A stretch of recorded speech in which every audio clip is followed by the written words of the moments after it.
Viewers, আজকে আমরা চেন্নাইয়ের উদ্দেশ্যে আমরা রওনা দিয়েছি। এই হচ্ছে তাসিন হাসান, আমার ছোট ছেলে। আমরা আজকে ফুল ফ্যামিলি অর্থাৎ 6 জন সদস্য আমরা চেন্নাই হয়ে আমরা সিএমসিতে যাব আমার চিকিৎসার উদ্দেশ্যে। আমার শাশুড়ির পাশাপাশি আমার ওয়াইফের চিকিৎসার জন্য আমরা যাচ্ছি। অলরেডি আমরা মিরপুর থেকে রওনা দিয়ে বিমানবন্দরে এসে পৌঁছেছি।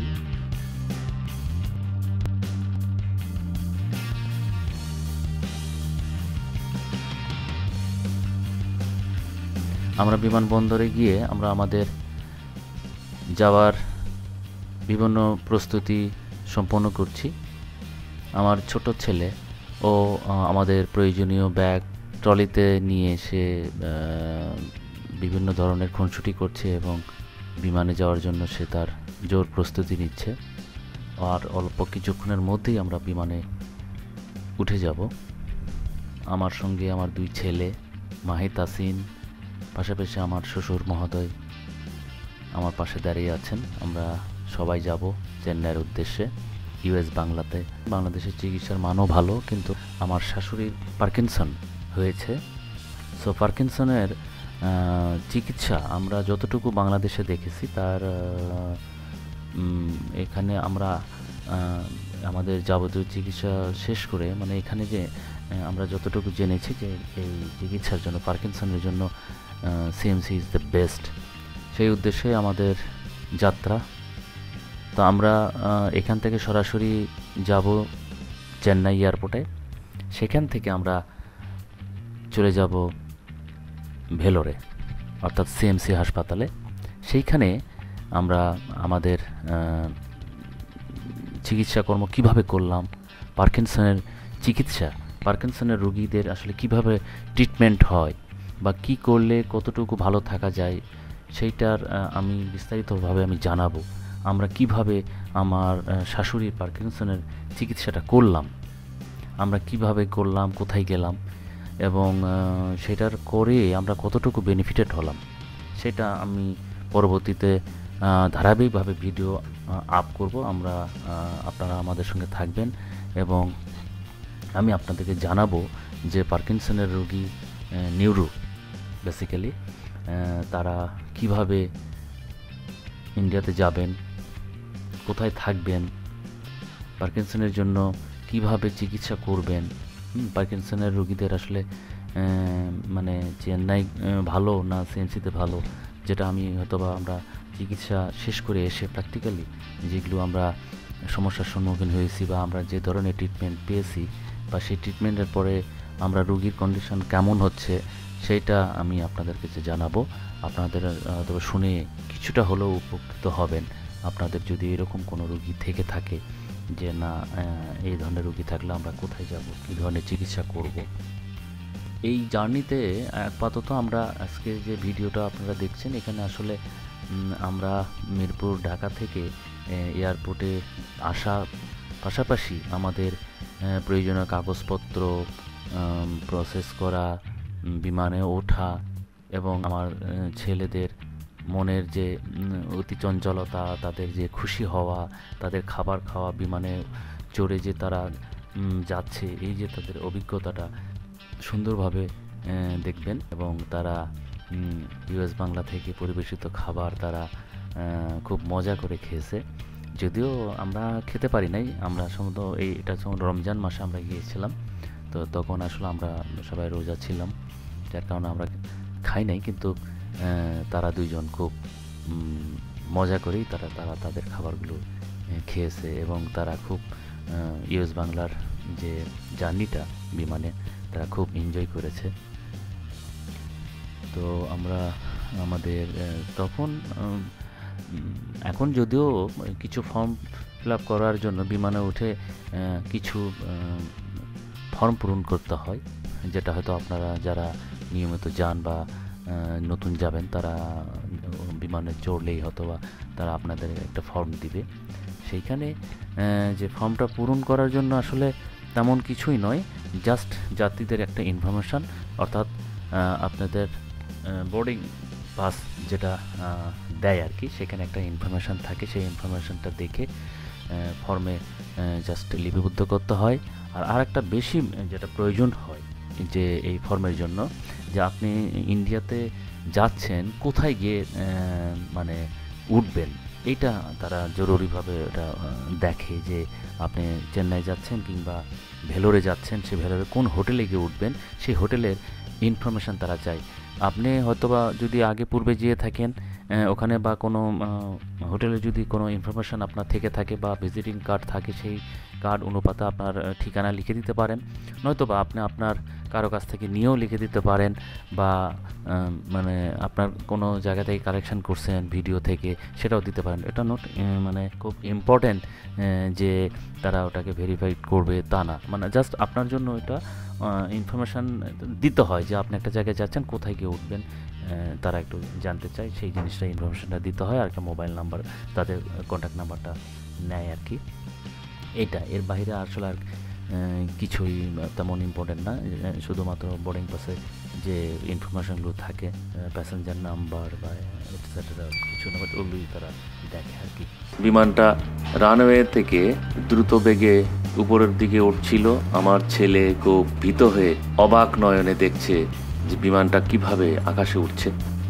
তো আপনাদের সঙ্গে একটু শেয়ার করে নিই।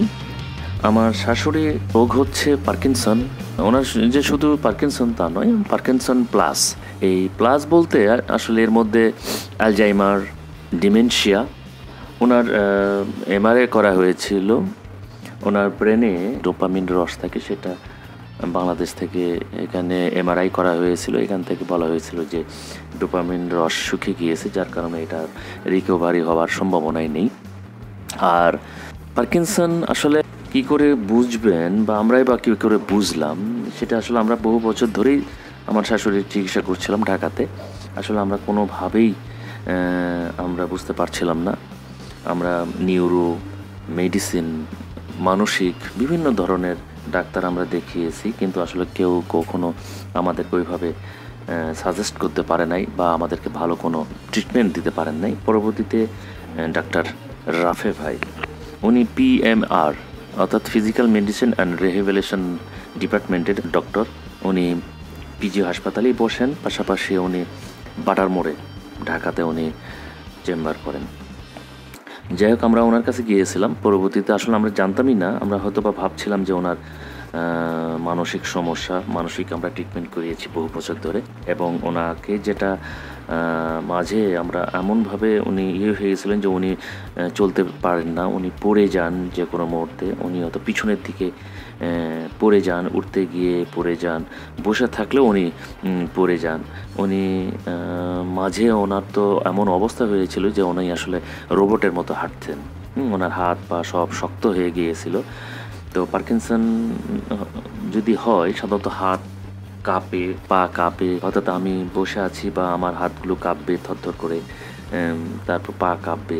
তো এটা পার্কিনসনের একটা বিশেষ লক্ষণ। পাশাপাশি ওনার হাত পা খুব শক্ত হয়ে পাথরের মতো হয়ে যাচ্ছিলেন, উনি রোবটের মতো হাঁটতেন। পার্কিনসন হলে ওনার চোখ শক্ত হয়ে যায়, উনি চোখে দেখতে পান না, উনি স্ট্রেট দেখতে পারেন, নিচের দিকে আসলে দেখতে পারেন না। তো এই ধরনের উপসর্গ থেকে তো আসলে আমরা যখন ডাক্তার রাফের কাছে গেলাম, তো রাফে ভাই আসলে কিছু টেস্ট দিলেন, দেওয়ার পরে উনি আসলে আমাদেরকে বললেন যে না, এটা পার্কিনসন। তো পার্কিনসন রোগীর আসলে সারা ওয়ার্ল্ডে এর কোনো আসলে চিকিৎসাই নেই। তবে এখানে একটা বলে রাখা যায় যে আসলে পার্কিনসন চিকিৎসা না হলে কিছু ট্রিটমেন্ট আছে যেটা একটু নিয়ন্ত্রণে রাখা যায়, সেইটা করলে রোগী অনেকটাই ভালো থাকে। এর মধ্যে অলরেডি আমরা রানওয়ে থেকে উপরে উঠছি, আর কিছুক্ষণের পরে হয়তো বা আমরা একেবারে আকাশে উঠতে থাকবো। যাই হোক, ওটা আমরা পিজি হাসপাতালের নিউরো মেডিসিনের প্রধান ডাক্তার রফিক স্যারের কাছে গিয়েছিলাম, উনিও দেখেছেন। সো ওনাদের ট্রিটমেন্টটা ভালোই হচ্ছিল, বাট রোগীর যে ডেভেলপমেন্ট বা ভালো কোনো কিছু আমরা সুফল পাচ্ছিলাম না। তবে আগে চিকিৎসা করার পূর্বে যেরকম অবস্থা সেই রকম ছিল না। তো যাই হোক, আমরা যখন বুঝলাম যে অলরেডি অবস্থা খারাপের দিকে যাচ্ছে, তখন আমরা আসলে সিদ্ধান্ত নিলাম ইন্ডিয়াতে যাওয়ার জন্য।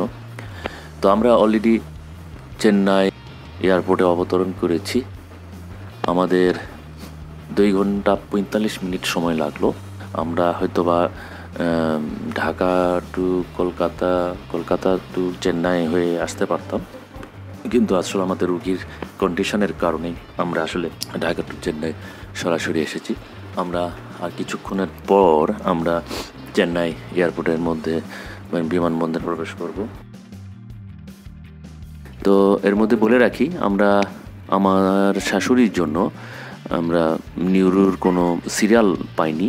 বাংলাদেশে থেকে আমরা অনেকবার চেষ্টা করেছি, কিন্তু 3-4 মাসের পূর্বে কোনো সিরিয়ালই পাওয়া যাচ্ছিল না। পরবর্তীতে আমরা পিএমআর ডিপার্টমেন্টের ডক্টরের একজন সিরিয়াল নিয়েছি। তো আমরা সেখানে গিয়ে পিএমআর ডাক্তারকে দেখানোর পরে তার পরামর্শে আমরা রেফার্ড করে নিব আর কি।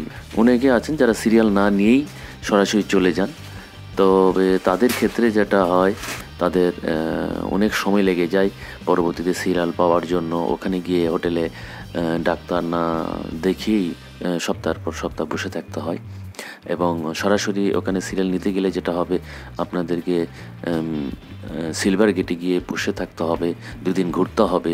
এরপর আপনাকে 2-4-5 দিন পর একটা সিরিয়াল পাবেন ডাক্তারের। তখন দেখা যাবে যে আপনার সময় এবং অর্থ দুটাই অপচয় বেশি হবে। তো যারা যাবেন তারা পূর্বেই ডাক্তারের সিরিয়াল নিয়ে গেলে যেটা হবে যে আপনার ওখানে গিয়ে যে অতিরিক্ত দিন থাকার জন্য কোনো পেরেশানি করতে হবে না বা অর্থ ব্যয় করতে হবে না। তো আমরা ওই চিন্তাই করে আমরা পূর্বেই আমরা ডাক্তারের সিরিয়াল নিয়েছি। যেহেতু আমাদের রোগীর কন্ডিশনটা খুব খারাপ, সুতরাং আমরা সিরিয়ালের জন্য আর অপেক্ষা করি নাই। তো আমরা সরাসরি চলে যাচ্ছি। ওইখানে গিয়ে আমরা পরবর্তীতে যে ধরনের সমস্যার সম্মুখীন হব সেটাও আপনাদেরকে বলবো, এবং কিভাবে সেই সমস্যা থেকে আমরা বেরিয়ে আসলাম সেটাও আপনাদেরকে বলবো। আপনারা দেখতে থাকেন। অলরেডি বিমান থেমে গেছে, সো আমরা নামার প্রস্তুতি নিচ্ছি। এইখানে বলে রাখা ভালো, এখানে আমরা যারা আসবেন চেন্নাই থেকে, যারা ভেলোরে যেতে চাইবেন, তারা আসলে বিভিন্ন ওয়েতে যাওয়া যায়। অনেকে বাসে মাধ্যমেও যেতে পারে, কিন্তু সেটা এখন একটা কষ্টদায়ক। আর যারা ফ্যামিলি নিয়ে রুগী নিয়ে যাবে তাদের জন্য অবশ্যই কার বা মাইক্রোতে যেতে পারেন, যদিও কার এবং মাইক্রোর অনেকটা ভাড়া বেশি। তবে আমরা অলরেডি বিমান থেকে বেরিয়ে গিয়েছি। আমরা লাগেজ কর্নারে গিয়ে আমরা আসলে লাগেজ নেওয়ার জন্য আমরা এগিয়ে যাচ্ছি। আমরা হয়তো আমার সঙ্গে আমার 2 ছেলে রয়েছে। যাই হোক, আমরা পূর্বেই ঢাকাতে থেকেই আমরা আসলে ওখানে আমরা অ্যাডভান্স বুকিং দিয়েছিলাম। সো বুকিং দেওয়ার কারণে আমরা 2000 রুপি, তো আমরা বলে রাখা ভালো, আমরা 6 জন, আমার 2 সন্তান সহ আমরা অ্যাডাল্ট 4 জন, 2 জন আমার বাচ্চা। সুতরাং 2000 রুপি কথা হয়েছিল। পরবর্তীতে আমরা যখন হোয়াটসঅ্যাপে ছবি দেই 6 জনের, তখন বলছিল যে 6 জন 2 জন বাচ্চা আছে, 6 জন একটা কারে যাওয়া যাবে না। তখন তারা আরেকটু অর্থ চাহিদা করে। তো তখন আমি 2400 রুপি দিয়েছিলাম। চেন্নাই টু ভেলোর সিএমসি হাসপাতালের অপোজিটেই গান্ধী রোড।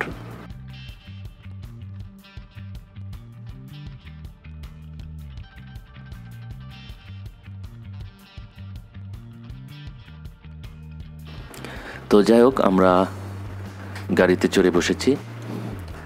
তো গাড়ির এয়ারপোর্ট থেকে চলে যাচ্ছে এখন ভেলোরের উদ্দেশ্যে।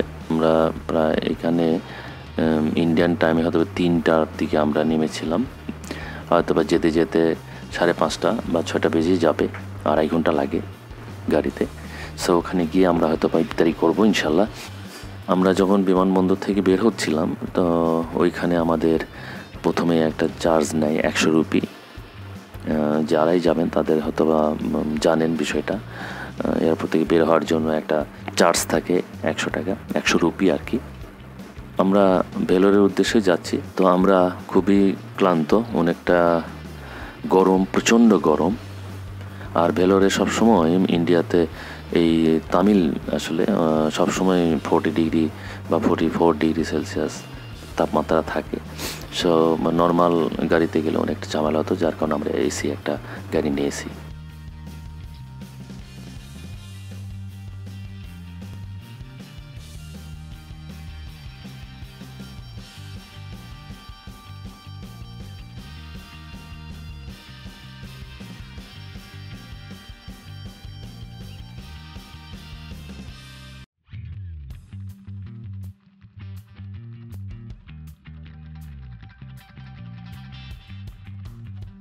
আমরা আসলে যখন ভেলোরের দিকে যাচ্ছিলাম, আসলে ভেলোরের জায়গাটাই অনেক সুন্দর, আমাদের বাংলাদেশের পার্বত্য এলাকার মতো। দুপাশে পাহাড়, মাঝখানে রাস্তা। আপনারা হয়তো দেখছেন সুন্দর সুন্দর পাহাড়ের পাশ দিয়ে আমরা এগিয়ে যাচ্ছি ভেলোরের দিকে। আমরা পূর্বে হোটেল ঠিক করি নাই, আমরা সরাসরি সিএমসি হাসপাতালের সামনেই, মানে অপোজিটেই গান্ধী রোডেই আমরা নামবো, এবং সেইখান থেকেই আমরা আমাদের লাগেজগুলো রেখে কিছু টাইম নিয়ে আমরা হয়তো বা হোটেল খুঁজে দেন আমরা হোটেলে প্রবেশ করব, এবং কোন হোটেলে যাচ্ছি, কোন হোটেলে উঠছি সেটা আপনারা জানিয়ে দিব। এবং কিভাবে আপনারা চিকিৎসা করবেন, কোনো প্রকার ঝামেলা না হলে আপনারা যেমন চিকিৎসা করতে পারেন, তা আমি আমার মতো আলোচনা করব, আপনারা হয়তো বা আপনাদের কাজে লাগবে।